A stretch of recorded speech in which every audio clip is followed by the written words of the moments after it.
All right. Can you see Okay, me? I can see you. I can hear you. All right, perfect. Okay. Um, all right. Yeah, let's talk some maps. I think So- if I'm not the host, I won't be able to share the images. I don't know Okay. if you have them on your phone or not, I but don't have them on my phone, unfortunately. um, Um, but we can send people to them and describe them in okay. more vivid detail than we normally do. It'll kind of be Um, like a radio program. exactly. Um, Great. So thank you everyone for hanging in through some technical difficulties. Um, yes, so as I said, this is Susan Powell. She's board secretary at Guerrilla Cartography and also the GIS and map librarian at UC Berkeley. Um, and for those who haven't encountered Guerrilla Cartography, they're an organization that facilitates the expansion of art, methods, and the thematic scope of cartography, and they foster a lot of collaborative projects. They host community workshops, symposia, and they mount public exhibitions. Um, so yeah, you sent us a couple maps from the most recent Atlas in a Day uh, project, and the Mhm. one and everyone, if you want, you can go see any of those on the Guerrilla Cartography website, which again is guerrillacartography.org, um, and they're in the Atlas in a Day um, section there. The and I was particularly taken with some of them, but can you maybe describe those three maps that you sent us, um, and kind of what struck you about them, and we can start from there. Yeah, absolutely. So for those of you who aren't familiar with the Atlas in a Day concept, I'll just give a brief overview of that. It's something that we came up with at a board retreat a couple of years ago and did our first one in October 2019. And we announced the theme on a Friday night, and then 24 hours later had a atlas put together. And we had about 40 maps with 60 over 60 cartographers. So the three that we chose for this talk today, what we loved about them were both the output and also the process. And these are all of the theme of hidden stories of borders and climate change. And it was three women who worked together. Two of them knew each other before they arrived at the event. I guess they came together. They were grad students at UC Davis studying climate change. And then when they got to the event, saw another student that they had known from Davis. So the three of them teamed up and have really different approaches in terms of both the materials that they were using and the topics that the ways that they were approaching the subject of hidden stories of borders and climate change. But together, I think the three maps really um, work well to tell a story. And that's what our atlases and our maps are all about, is really telling stories. Yeah, and so the three maps are titled "The Hidden Stories of Climate Change," and Mhm. they. I'm just going to bring up a couple so I can look at them while describing them. Yeah. Two of them are world maps. One of them is a map of uh, the contiguous U.S., Hmm. and they each are showing different um, aspects of climate change and trying to think about how to represent those. The one that I was really taken with immediately is one that's showing border walls, and so Yeah. it's um, it's a world map on a Peters equal area projection, if I'm not mistaken. Um, Sounds good. the continents are kind of cut out of um, they look like cutouts put on a kind of striped backing. And then there's two colors. There's black and pink. Pink is kind of origins of refugees. Black is just land. And then you have borders designated with these little kind of cardboard borders. You have Mhm. border walls that exist currently, which have a white top, and then border walls in planning, which don't have, they're just the kind of cardboard structures. Um, and one of the things that really struck me was the kind of game piece-like structure of the walls on the map. Um, Mm-hmm. and how it's asking you to think about, immediately was thinking about risk and like how some of the um, actually some of the kind of global political dynamics on a kind of smallish world map like this can actually evoke some of the um, games that we play with maps. And I guess Mm-hmm. um, I was curious how you think about um, these maps fitting into guerrilla cartography's larger push to foster a kind of wide array of forms of cartography and kind of push the bounds of what stories people are telling with maps. Mm-hmm. Absolutely. Yeah. And I totally second that. I love the kind of, it's a little bit hard to tell from the image, but it's a really three-dimensional representation and kind of gets us to think about these borders that we hear about all the time and are used to seeing, but in a really different kind of way. Um, and I think these maps in particular and the Atlas in a Day project and especially is a way to get both professional cartographers to have a little bit more fun, I can maybe, and like really just kind of don't worry so much about all the details, but really just kind of take some risks and push some boundaries and have fun playing around with materials to produce something that everyone knows was produced in 24 hours, less than 24 hours. So you don't Yeah. really have to, worry about judgment from your peers for the design styling and the final idea, and really trying to get people to focus on telling the stories and kind of that narrative as Mm-hmm. the piece that they Yeah. want to focus on.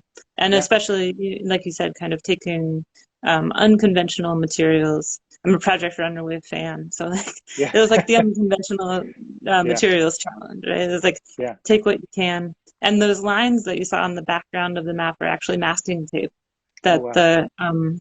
our cartographer used to create the background. Yeah.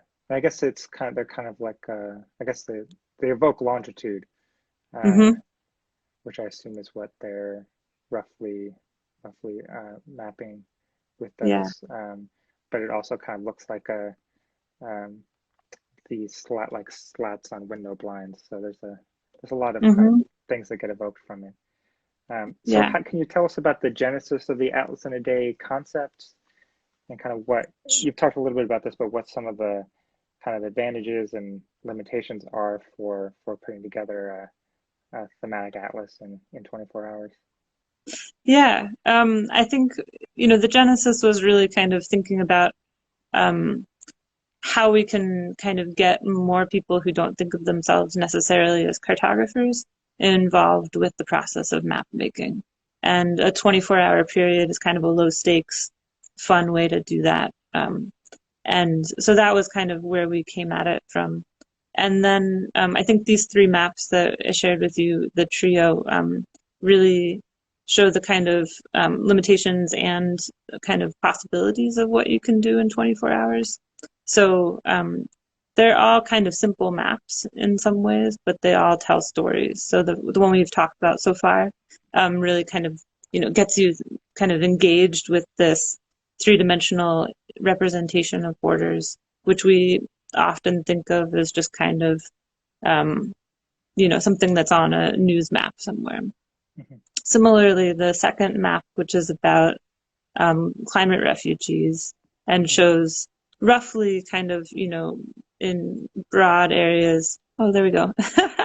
So this is the there's first map, which I just there's the realized I first could do map. this. And the Oh, second that's map, cool. Yeah, so it's showing the orange is places that are going to experience more drought, and the blue is areas that are at more greater risk of hurricane damage. And so you see this map and you're like, well, I've kind of seen that before. But then you read the stories, and it really zooms you into a narrative level. They're the stories of a climate refugee working in Bangladesh and also a climate refugee from the town of Paradise in California from the devastating wildfires that happened a couple of years ago. And this map was inspired by a National Geographic article. And what I really love is that it's pretty simple, but it's really powerful. Like it takes you from this global perspective all the way down to the personal scale. And then when you zoom back out to the global perspective, you really start to think about all the different individual stories that are happening with these climate refugees. Yeah. And yeah. That's great. And so with that map, I was also thinking about how um, how you might think about it. Yes, I agree. It is better when we're showing the map. How guerrilla cartography can help us think about the scientific aspects of maps and kind of what the kind of relation between art and science. And it's something I'm often trying to push when we work with people coming to students and other people coming to the map collection to think about is like, this is not traditionally, I think when most of the maps people see of kind of desertification or hurricane risk are going to be much more look much more precise, kind of have a kind of sciencey feel to them, but aren't necessarily more accurate in what they're actually representing. At this scale, where exactly that the line of desertification exists is not, you can't have that precision at that scale. And so I guess I'm curious how you're thinking about these maps in terms of how they're trying to communicate some of these stories and kind of how you in the maps that you make and the maps that you're looking at in these projects think about the relationship between art and science in cartography. Yeah, I think that's a great question, and it's definitely a tension that exists in cartography, right? Like, cartography 101 is every map is a representation of something, right? And so, yeah, I think that that's a line that we're always trying to walk, and one of the nice things about kind of empowering more people to take on cartography is that you get more perspectives and kind of people who will walk that line in different ways. And the atlases that we put together really range from a wide variety of very scientific maps that are showing, pretty precise data points to things that are showing much more kind of artistic interpretations of the data. And really the style comes down to the narrative and the story that they're trying to. I feel like I'm kind of like hitting this over the head a little bit, but I think that's really what we aim for in our atlases. We're looking for what stories are people telling, and then trying to work with them to figure out what are the best styles, methodologies, kind of cartographic techniques that they can use to tell that story.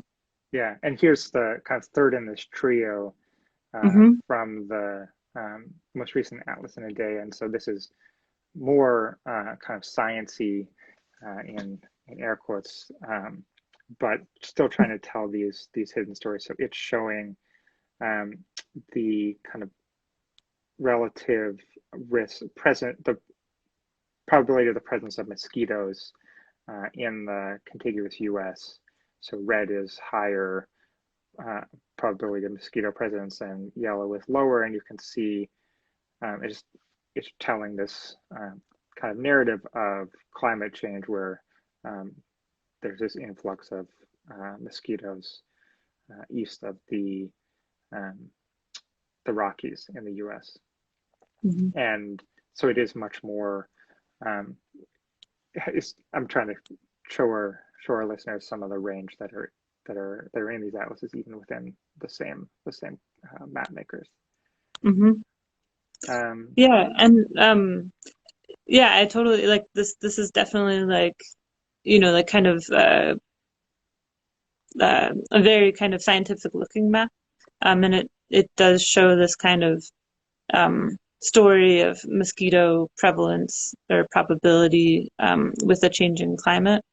But then what I really love is also when you read the text on the map is thinking about it's inviting the reader or the viewer of the map to kind of think about this in the context of humans.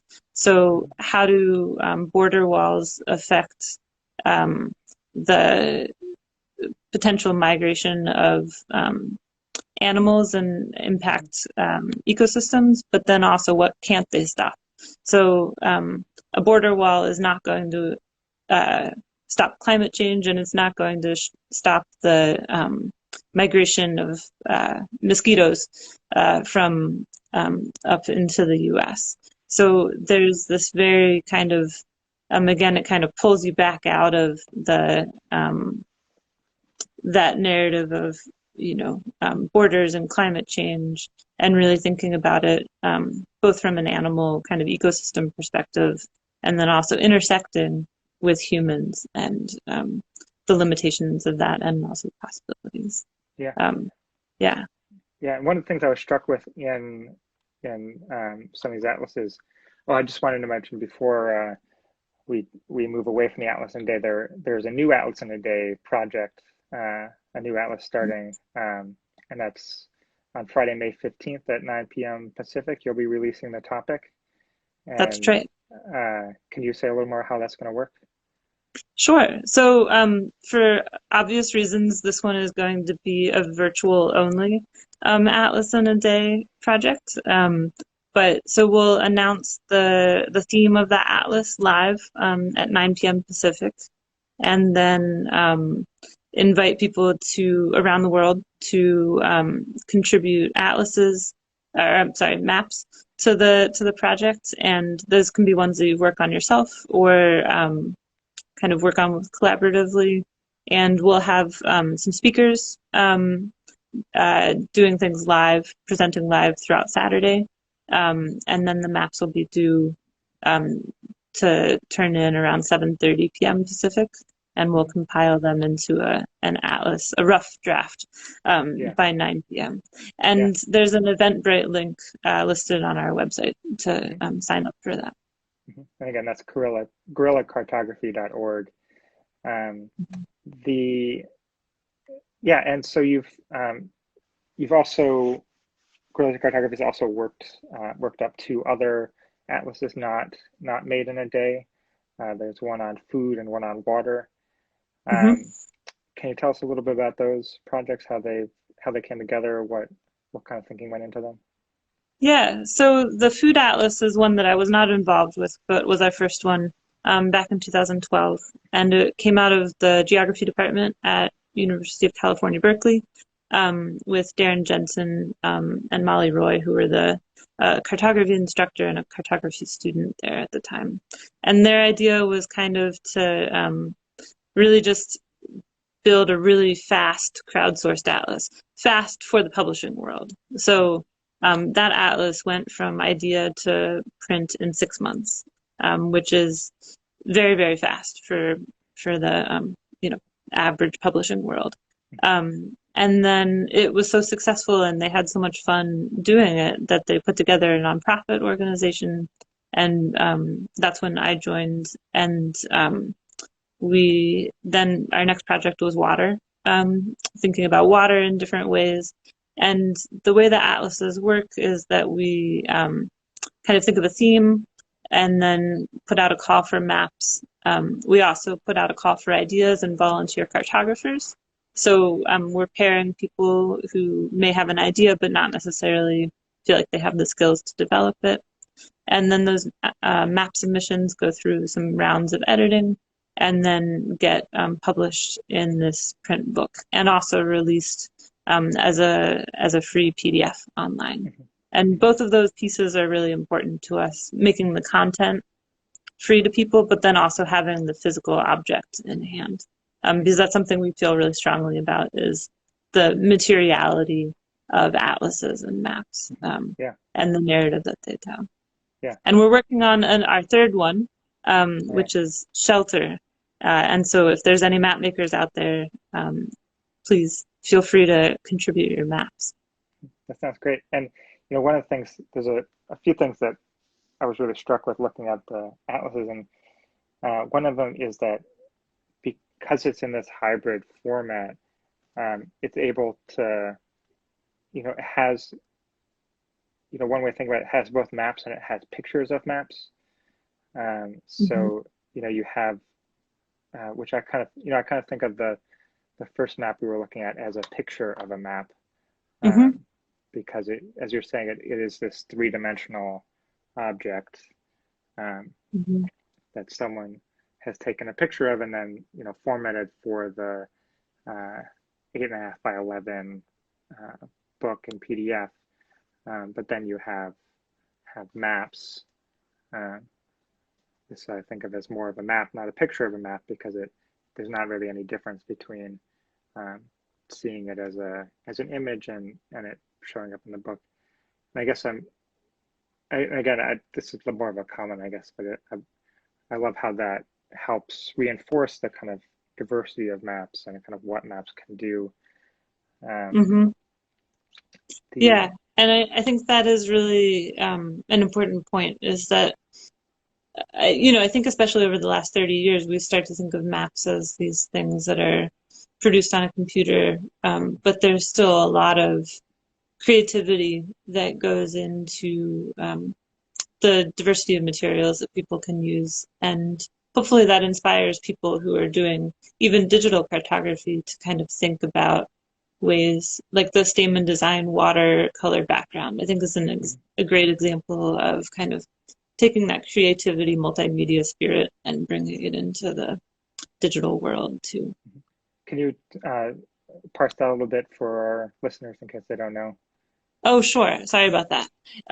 So Stamen Design is a San Francisco based design company, and they created a really nice kind of, um, I guess, base map layer. It's a online layer that's kind of like what you would see for Google Maps, except they've styled it with a kind of what looks like a watercolor.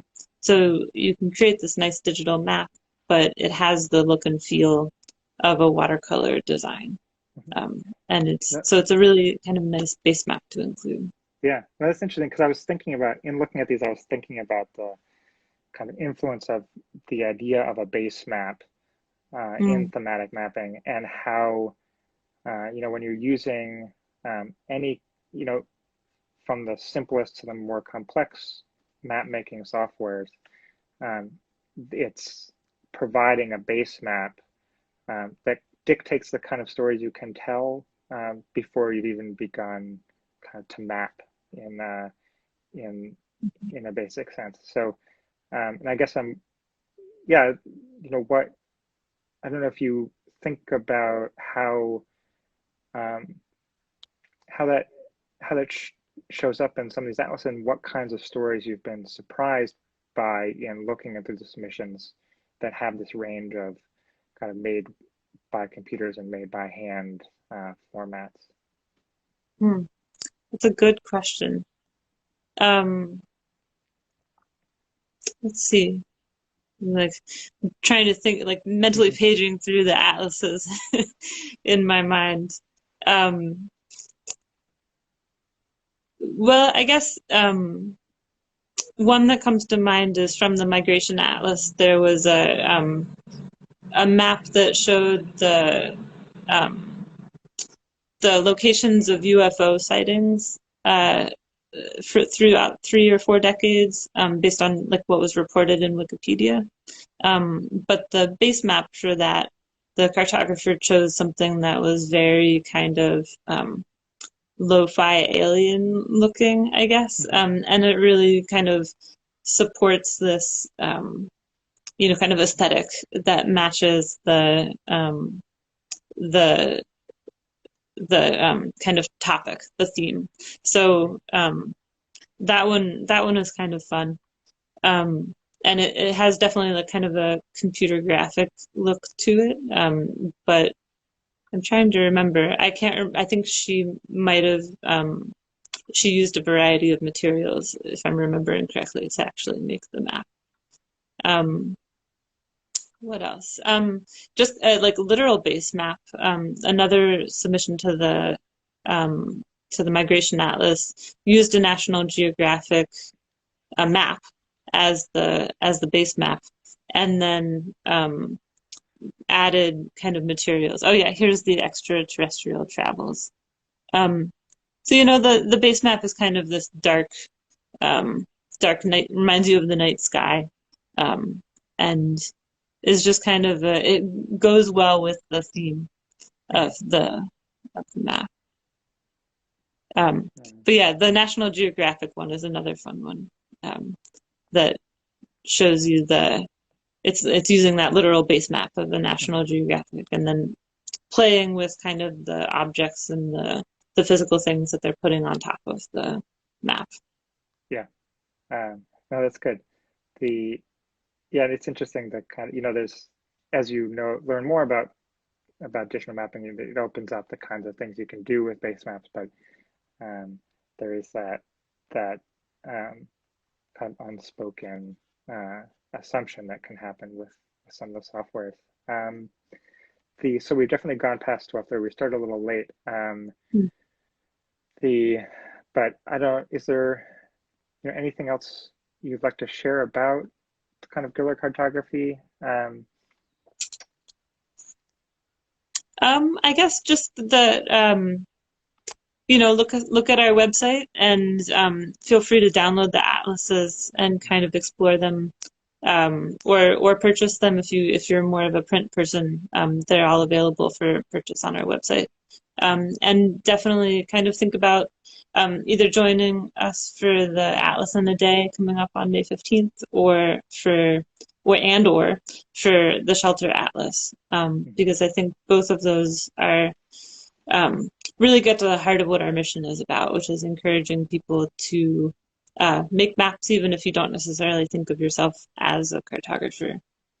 There's such a wide range of map making out there, and we're really trying to provide a vehicle for people to do that. Yeah. No, and I definitely appreciate how you're really putting stories first and foremost in kind of what maps can do, and what one of the most important things about map making. And so I love kind of paging through some of these atlases and seeing those different stories. Are there questions from our very patient audience here? If you have any questions, you can put them in. I'm not the host, so I won't see the questions in the little question box, but if anyone puts them in, there'll be a little box with a question mark there. You can throw your questions in there. I'm not seeing any. All right. Great. Well, I think I think we've had a good chat. So yeah, thank you so much for joining us. Yeah. Thank you for having us. Yeah. So we'll be back next week with our next map time, when we'll have Marcy Bidney, who is the curator, head of the library at the American Geographical Library at the University of Milwaukee. And we'll hope to see you there at 12 Eastern time, as always. And Susan, if you can make sure to share the live story to your story feed, then I can capture it and get it uploaded onto YouTube. Right on. I will do that. I'll make sure to do that. And I just want to put a last plug out for the 3 cartographers that we featured today, because their work was so great. Yeah. And you can find them on social media. I know that we tagged them in the Twitter post, so you can find them there too. All right. Okay. Great. Well, thanks so much. Thank you.